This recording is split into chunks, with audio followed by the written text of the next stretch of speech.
Silent Guardian. The shadow at Oak Ridge Elementary. The autumn breeze whispered through Oak Ridge Elementary's courtyard as golden leaves scattered across the grass. Detective Jessica Winters stood near the main gate, her sharp gaze sweeping the playground.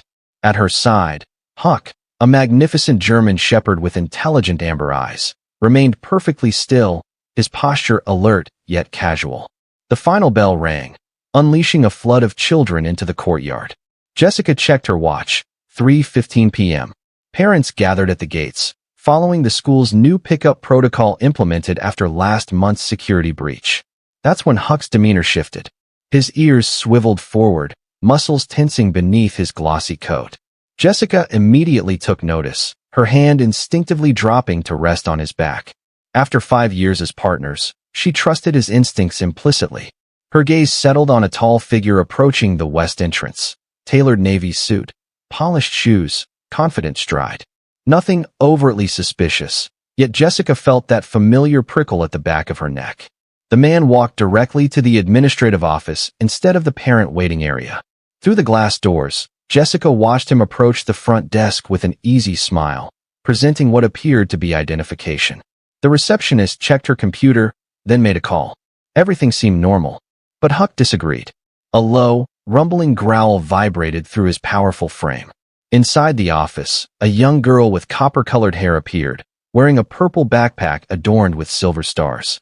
The man's smile widened as he extended his hand, but the child hesitated, her small shoulders tensing visibly. Jessica moved with purposeful strides, Huck matching her pace perfectly. The receptionist looked up as they entered. "Afternoon, Ms. Gonzalez. Everything okay here?"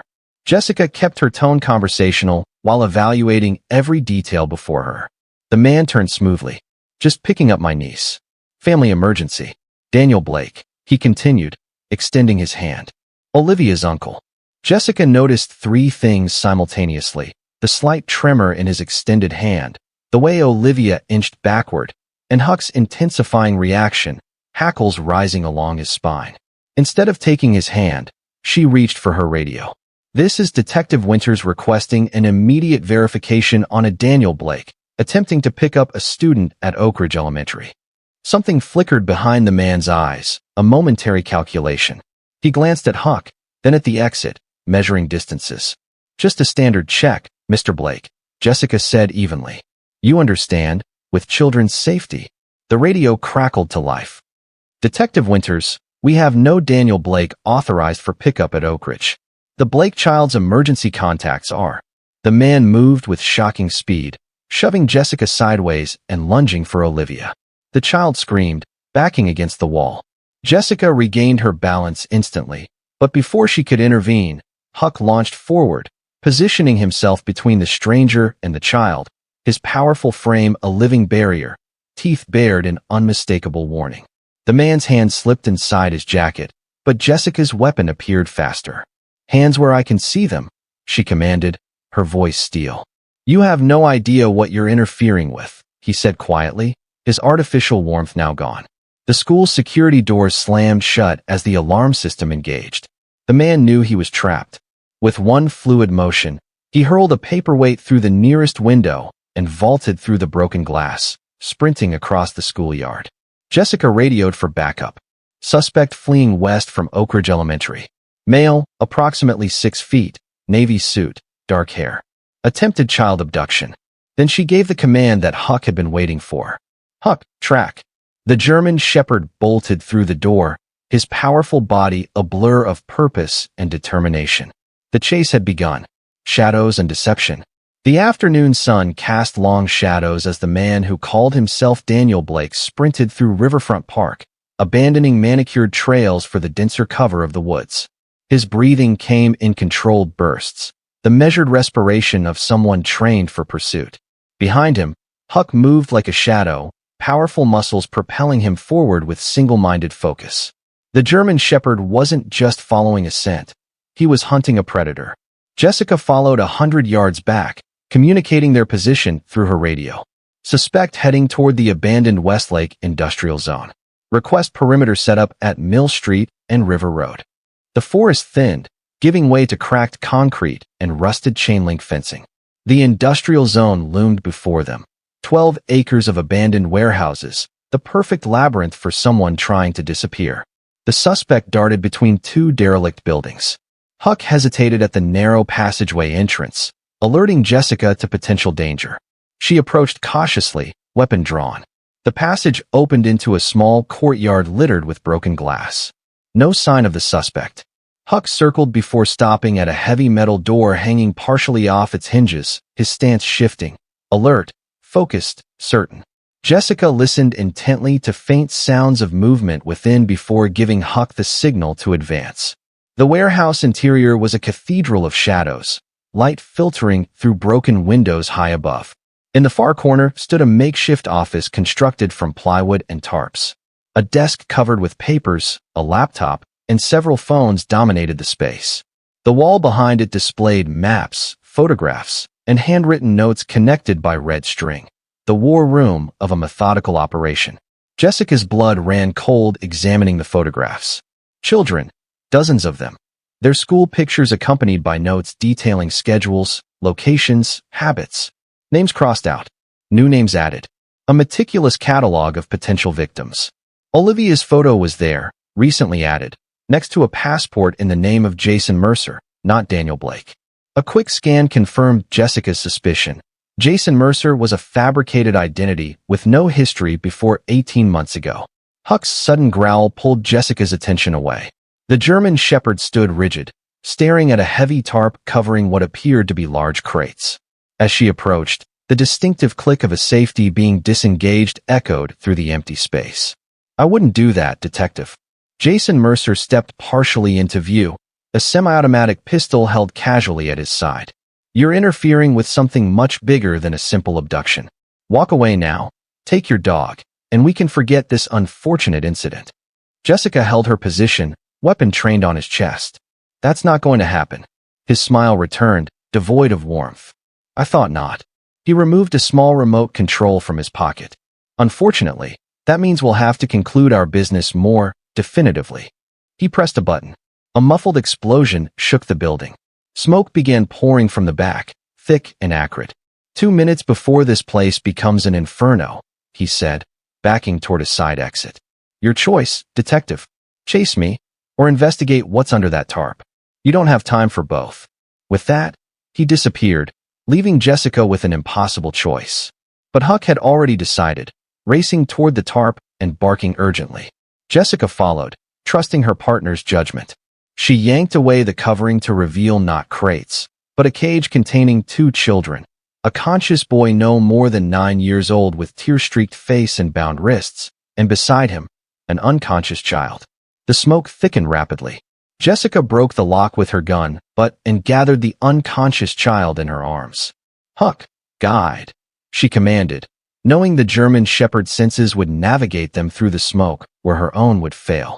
As they escaped the burning warehouse, Jessica glimpsed a black SUV speeding away, carrying the architect of this nightmare, a man whose purpose was now chillingly clear. This wasn't an isolated abduction attempt, but part of a calculated operation trafficking children. And Olivia had been next. The Sentinel project.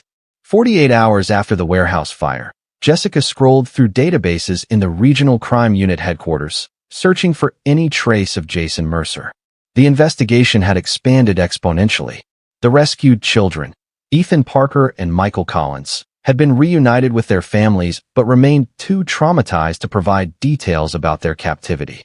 Across the room, Huck lay on his bed, alert despite the late hour, his amber eyes tracking Jessica's movements. "You should go home, Winters." Captain Diana Reed set a coffee cup on Jessica's desk. "It's almost midnight." Jessica rubbed her eyes. "The trail gets colder every hour, Captain. We still don't know who this guy really is or how many children they've already taken." Captain Reed pulled up a chair. "The tech team recovered data from the laptop's hard drive. I wanted you to see this before tomorrow's briefing." She slid over a file containing a photograph of a facility surrounded by chain-link fence and pine forest. The header read, "Project Sentinel, Phase 2 Implementation." A training facility in northern Idaho, shut down 3 years ago after a federal investigation into illegal military contracting, Reed explained. The company, Blackwater Analytics, specialized in developing enhanced detection systems for government contracts. What kind of detection systems? Reed's gaze shifted to Huck. Canine units, specifically trained to identify psychological profiles. Jessica felt a chill creep along her spine. They were training dogs to select targets based on psychological vulnerability. Children who would be less likely to resist or be believed if they reported approaches from strangers. Children without strong family connections or with histories that made them less credible witnesses.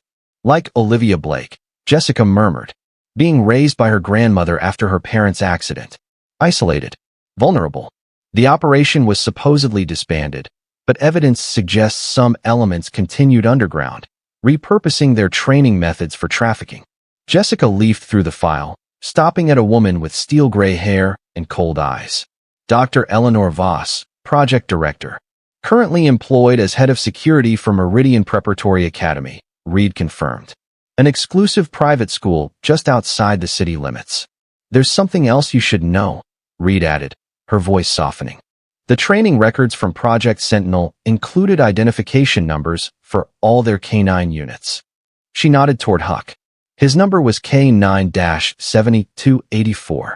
Code name, Sentinel. Jessica froze. That's impossible. Huck came from the standard K9 training program. I've had him since he was 2 years old. His early records were falsified, Reed said quietly. He wasn't rejected from military service due to temperament issues, as your paperwork states. He escaped during the federal raid on the facility. He was classified as aggressive, dangerous, programmed to identify children for targeting. Jessica knelt beside Huck, who leaned into her touch as he had thousands of times before. If that's true, Jessica said slowly, then why did he protect Olivia? Why has he helped rescue dozens of children? Why has he never once demonstrated this supposed programming? Because he chose differently. Jessica continued, certainty replacing shock. Whatever they trained him to do, he decided to protect instead. She stood, newfound resolve hardening her features. And that's exactly what we're going to keep doing. As she and Huck walked toward the door, Reed called after them. Winters, be careful tomorrow. If Voss recognizes Huck. Jessica paused, one hand resting on the German shepherd's head. Oh, I'm counting on it, Captain. I'm counting on it. The reckoning.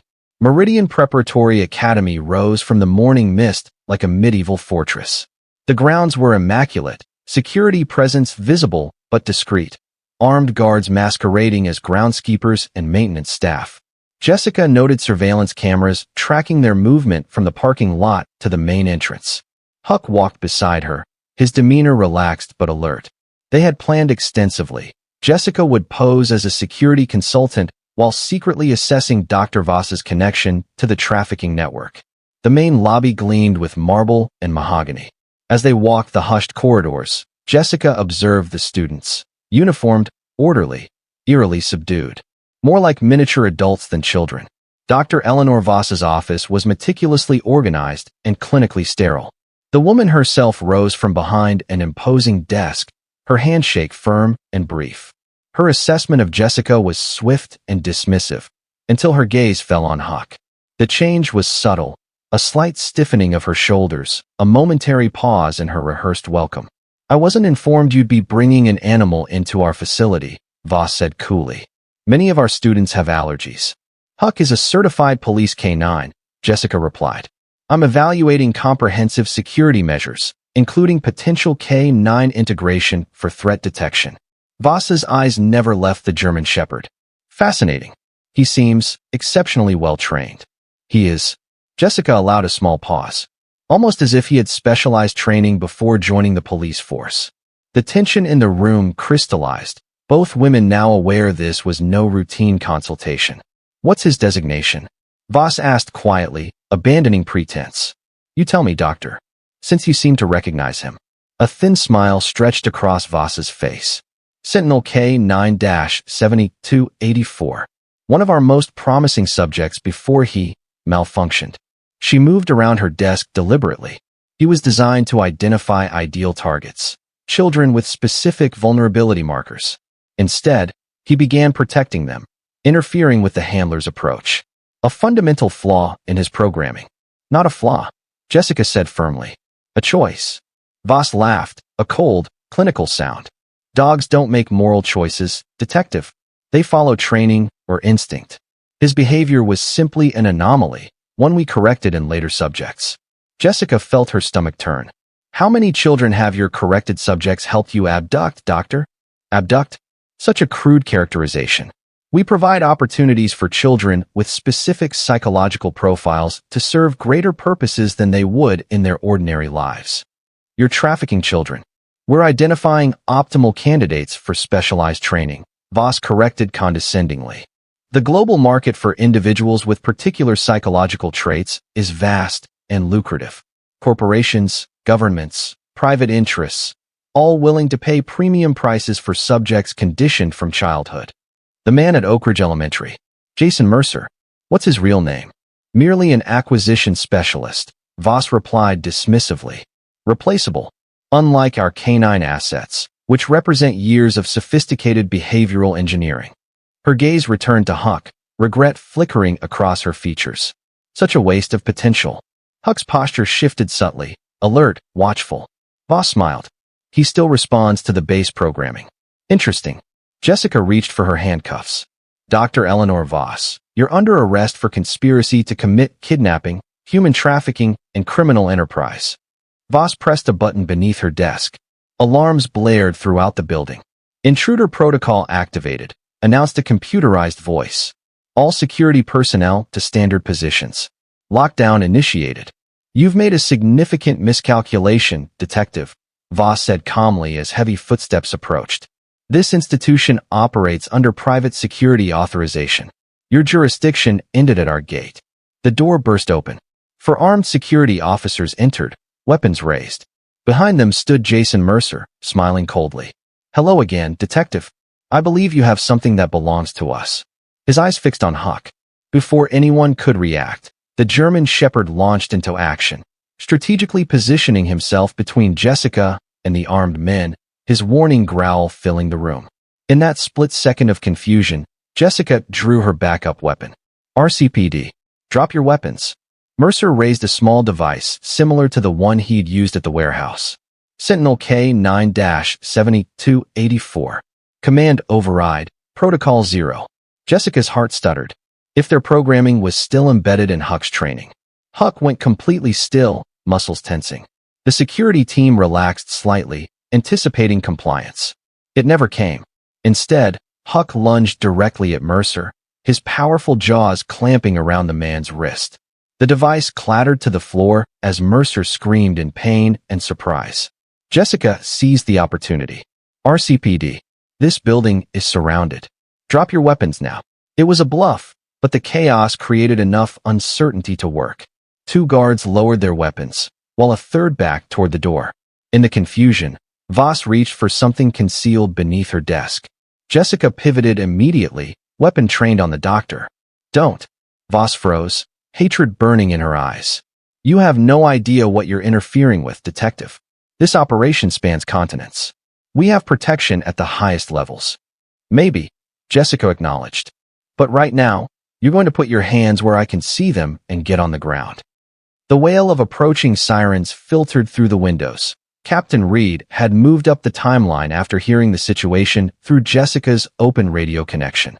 Voss's clinical facade finally cracked, raw fury replacing her calculated composure. That animal was our greatest achievement before he was corrupted. We spent years perfecting that program. Your mistake, Jessica said as officers poured into the room, was thinking you could program compassion out of existence. Some things run deeper than training. As Voss was led away in handcuffs, she whispered to Huck, Sentinel. We will find you again. Huck's only response was to press closer to Jessica's side, his choice made long ago. Guardians. 6 months later, Jessica stood in the training yard of the newly established K9 Child Protection Unit, watching Huck demonstrate tracking techniques to a class of handlers and their canine partners. The program had been her proposal, approved after the dismantling of the Sentinel network revealed the extent of child trafficking operations nationwide. The investigation had uncovered 27 facilities across 16 states, all using variations of Voss's methodology. Over 300 children had been rescued, though many remained deeply traumatized. 42 specially trained dogs had been recovered, some still in training, others actively helping to target children for abduction. The rehabilitation of these animals had become Jessica's personal mission. Like Huck, many showed the capacity to overcome their conditioning, transforming from tools of predation into protectors. The most successful graduates now worked alongside therapists in recovery programs for the rescued children. Olivia Blake sat on a bench at the edge of the training yard. Since the attempted abduction, she had become a regular visitor to the K-9 unit, her initial fear of dogs gradually transforming into trust. Today marked her first day as a volunteer in the youth outreach program. Jessica joined her on the bench, watching Huck demonstrate a search pattern for a younger German Shepherd. "He's a good teacher," Olivia remarked, her voice stronger than months earlier. Jessica nodded. "He understands what they've been through, what they're capable of becoming. Like people," the girl finally said. "Just because someone tried to make you into something bad doesn't mean you have to be that thing." Exactly like that, Jessica agreed, struck by the wisdom in the simple observation. Huck completed his demonstration and trotted back toward them, his posture softening from working professional to gentle companion. He stopped before Olivia, waiting for her invitation before resting his head on her knee, a gesture of connection between two survivors. "Dr. Matthews says I'm getting better at talking about what happened," Olivia said, stroking Huck's ears. "She thinks next month I could start helping with the younger kids, the ones who are still too scared to talk." "I think you'd be excellent at that," Jessica said sincerely. Olivia nodded, her expression serious beyond her years. "I want to be like Huck, someone who was supposed to help bad things happen but decided to stop them instead." From the administrative building, Captain Reed emerged with the FBI coordinator assigned to oversee the expansion of the K-9 Child Protection Unit to additional cities. Their program was becoming a national model, its success rates exceeding projections. As they approached, Jessica reflected on their journey. What had begun with a German Shepherd's warning growl had evolved into something transformative, a program that turned weapons into shields, predators into protectors. The man who had tried to take Olivia, Jason Mercer, whose real name was Alexander Cross, would spend life in federal prison. Dr. Eleanor Voss faced multiple life sentences. The Sentinel project had been dismantled, its methodologies redirected toward healing rather than harm. But the most profound transformation could be seen right here, in a German Shepherd who had defied his programming to protect rather than hunt, in a young girl finding her voice after trauma, and in a detective who had discovered that sometimes the greatest act of justice was redemption. As Captain Reed approached, Jessica stood to discuss their program's future. Huck moved to her side, alert and focused. "Ready?" she asked him quietly. Huck's posture straightened, his eyes bright with purpose. He had always been ready, from that first day in the schoolyard through every challenge that followed. A silent guardian, choosing protection when he had been designed for predation. Together, they walked forward to meet the future they had created, one where the hunted became the guardians, and the shadows retreated before their unwavering light. The silent guardians among us.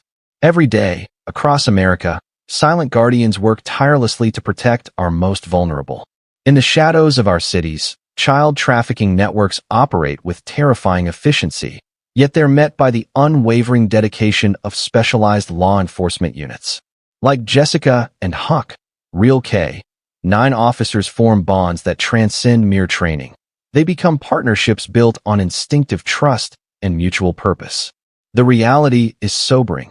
Thousands of children disappear annually, targeted precisely because of their vulnerabilities, just as Olivia was. What's remarkable, though, is how survivors often transform their trauma into purpose. In rehabilitation centers nationwide, therapy dogs, many rescued themselves, create connections where human words fail, building bridges across the chasms of fear and distrust. These animals sense what we cannot see. They respond to the invisible wounds of trauma with an intuitive compassion that no technology can replicate. Perhaps most powerful is the lesson Huck embodies, that we are not defined by our programming, but by our choices. Despite society's attempts to categorize and predict human behavior, the human spirit, like Huck's, retains that mysterious capacity to choose compassion over conditioning, protection over predation. Even in our darkest moments, this choice remains our most profound freedom. Thank you for watching this heartfelt story. We hope it touched your heart and left you with something meaningful to reflect on. If you enjoyed this video, please give it a like, leave a comment to share your thoughts, and subscribe to the channel so you don't miss more inspiring stories like this. Your support means the world to us. See you in the next video.